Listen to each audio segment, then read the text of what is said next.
What up, fam? If it's ever been your dream, or maybe your nightmare, to work with your partner or with your family in a family business, we've got a video for you. Today we're talking about working together.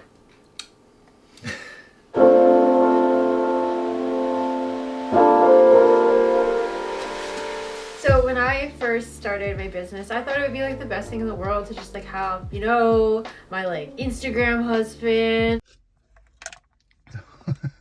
Why so serious, baby? What?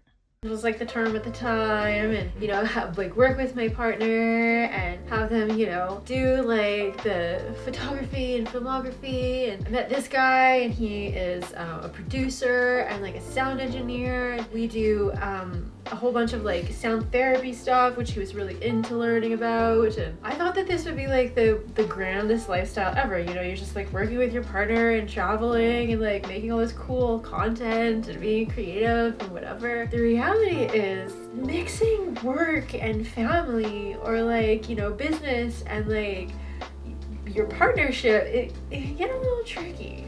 Just a little bit. So we're gonna talk you through some of the like logistics of how we work together effectively, and then we're actually gonna talk to you about like the nitty gritty and like, you know, what happens when we like fight. Yeah. I think Douglas prefers the term Just have a disagreement, don't get along, have a hard time. I don't know. having relationship challenges is I think what you said before. Or having challenges. When we have challenges, We yeah. have challenges. Okay, so the first start of the logistics of what we do to work effectively together is we share a morning routine that energizes us. Yes. And we made a whole video exactly about that, so I'll link that in the description for you. But I also do an anchoring practice every Monday at 10 a.m. PST and 1 p.m. EST on this channel, doing my mindset practice for how I move into the day. And this is something that Douglas and I both do, because in our business especially, it's crucial that we're actually doing things healthily, because our business, our other brands, Laura-Lee Lifestyle and Upwards Wellness, they're actually like, so is SDinc, they're all about total harmony. They're about personal development. They're about doing inner work so that you're on your best game and putting your best foot forward every day, so that, you know, success in whatever way that you're aiming it towards, whether it's like health and wellness, or like, you know, relationships and happiness, lifestyle, or, you know, your job, your profession, your career, your business. Like, success is like inevitable because you're in a good place all the time. You. Okay. Sorry. Oh, I don't know. No. It's really important for us to like really be okay, but also because we work together, it's also incredibly important that like we're like starting on the best foot every day, because problems at work are like problems at home for us, you know, or problems at home are problems at work for us. Just like, yeah, it is what it is. So the logistics of how we do this is on an ideal day, we have a meeting in the morning where we actually kind of go over the content calendar and just talk about the expectations for the day. That hasn't been happening lately, and things have been getting hectic for us lately. So this is like a reminder for us to like Take our own advice. Yeah, a necessity. And that has come from understanding how each one of us works, because I'm like a very independent worker. I'll have a project and just like go with it, whereas Douglas really wants to like Be a team player, you know. Yeah. I want to have like a firm structure and have it, but also want to know my role and just be very valued within that role. So just definitely like I thrive in a team environment. Yeah, so those team meetings, you know, they're really important for him to feel like he's on a team and get like that feedback and stuff. And for me, it's really important so that like my expectations are clear of what I need from him, because Douglas is a director in the business, but I'm the CEO.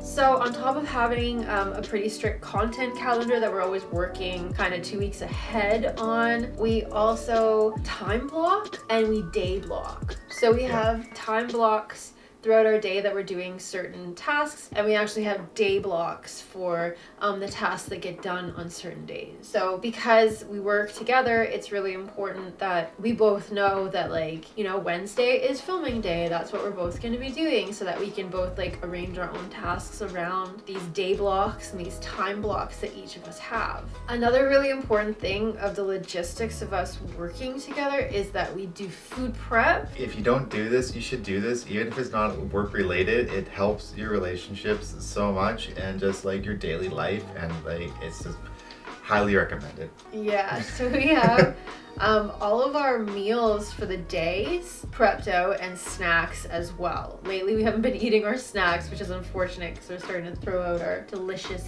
creations. But it definitely, when we're on a strict schedule, it helps so much. We have scheduled breaks where, 3 times a day we have like a snack or a lunch break, and we kind of break together and have like a recoup, refresh. Which is great because I am the kind of person that I can just like work all day and then I'm like starving at the end of the day and I didn't even get anything to eat. I'm the same. Definitely having those food prep stuff in the fridge. Plus, it's never an argument. It's never like, oh, I'm busy, you go make lunch. Well, I'm busy too. Why don't you make lunch? What are we having for dinner? Oh my god, this is so stressful. Yeah, so we actually have been prepping a lot of our dinners too lately, but at the very least we actually have our dinners planned out for the week. So we do that on the weekend before we go grocery shopping. We do all of our food prep on the weekend for the days, and then we have our meals planned out. And it doesn't always happen that we have the right meal on the right day, but we know that we have, 7 meals, and it takes the guesswork out of it, so we don't have to be like wasting time on that either, or like, stressing about like things that really don't need to be stressed about. We have enough to stress about working and living together. Yeah. So another really important thing, I think is even more important if you're working together, is to have that like tidy up at the end of the day. Because like we share a workspace, and our workspace is our living space a lot of the times. It's really necessary to have that like tidy up. Sorry. What? It's like the cat is roaming around. Sorry. Okay.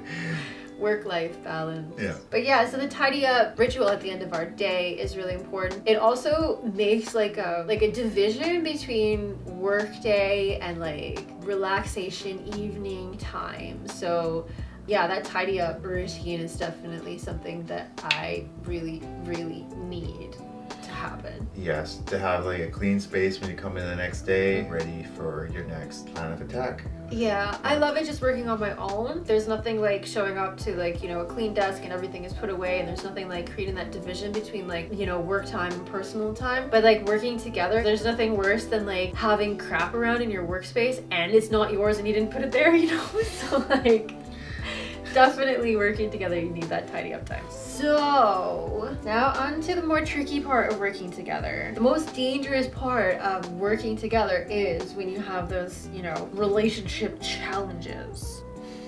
I love you. So sometimes, and this is not a good thing, right now we're at a level in our business where this actually like can't happen. But a lot of the times in the past, we have had to take time off because of, these challenges, and that's like a really, really crappy way to deal with it. Of course, you have to decide what's important to you, just like any job, right? If you had a career doing anything or a business on your own, you'd have to sometimes make those decisions on what's important, like your relationship, your emotional wellness, your mental health, or, your tasks at hand, your projects, people that are depending on you. So it's really not something that I want to do going forward, and we have been formulating a plan of attack for that to, not happen going forward, because it's absolutely crucial to be like a professional couple and to have like a family business. Like, it's absolutely crucial that like you're still a business, that you are still, professionals, that your job gets done. So a lot of the ways to deal with keeping on course and making sure that you're being productive and proactive is to keep the dialogue open, make sure that you are willing to reflect on what matters, and just stay grounded, stay focused, keep Those are my notes. Cheating. Okay, so one thing that I actually noticed personally, when we get thrown off track, it almost always comes because of like one missed routine or habit, or kind of like one upset from like the weekend that's not dealt with or something. And yeah, I mean, I'm guilty of being lazy and not wanting to do my habits, or thinking that I don't need to sometimes. And I'm also guilty of procrastinating and pushing things into the next day or the next moment. And at the end of the day, tidy up stuff that we just talked about, if that doesn't get done, that could be the one thing that triggers like a bad reaction. And then next thing you know, we're having a breakdown in communication, and people are frustrated and the things aren't right. So it's really important to keep on top of those routines and commitments you make to with each other, so that you can actually maintain the type of standards that you want within your business. And also understanding yourself and your partner, because I know like sometimes Douglas has a tendency to kind of carry things into, the workday or next days from other days, and like kind of not deal with things that have upset him from like the weekend or from totally not work related stuff, and like kind of like let that drag him down into the week, whereas I am like want to deal with everything like in the moment, in the instant, as soon as it happens. I'm like, let's deal with it right now, which I think is the healthier response to that. Maybe, but sometimes I get derailed too, because like things that could wait for like another time, I'm like, now, deal with this now, I need an answer for this now, or so understanding for him, he needs to be more like taking an active role in, when I'm upset about something, then actually finding a solution to how I can actually get through and heal or get past it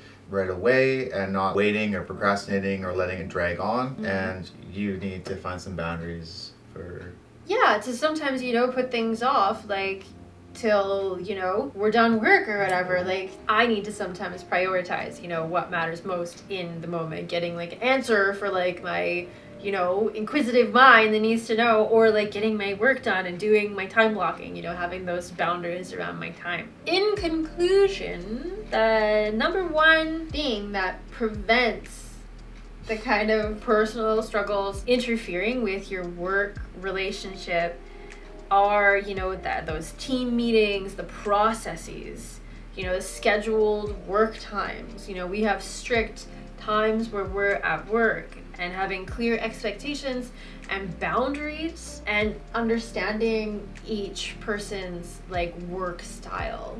I think that's really important, to understand each other's work style. That's where you start having a clear expectation of what you're expecting within your partner when you're working together. Like when Laura-Lee is writing out a blog and typing, that is a time where I do not ask her questions, I do not talk to her, she is in the zone, I do not break her creative flow, and that is like a clear boundary. It's like, if you know that you work a specific style, a specific way, you need to be open with that communication with your partner about what you need, so that you can give the most within your business. Yeah, in university, my friends used to call it the zombie death stare, because if they'd like interrupt me when I was writing, it would just be like this blank, like I'll kill you, because I'm just like, I can only do one thing at one time when I'm in that zone. But anyways, yeah, that's me. And understanding that like he needs communication, and to touch base with me all the time, like I'm totally lost if we don't have that team meeting. It's really nice for me just to have like a team meeting, being like, this is our priorities right now, this is the way we're gonna go through it, and like then I can give my input and she can give her input, and we have a communication about it, and there's no like, hey, what are you doing over there, and what are you doing over there, and then people have been like, random stuff. There's like, oh, right, maybe I should be working on something else right now. Cruising the web. Buying stuff on Amazon. That's not how you want to work. Yeah, So that's how we are treating our family business, and being a creative professional couple with a capital P in the professional. And I hope this helped you out if you're thinking about, starting a business with your partner, or working with your partner, or working with your family, or, I mean, heck, working with friends too. Same diff. So join us next time for more Sustainable Dreams Incorporated shenanigans, professional development.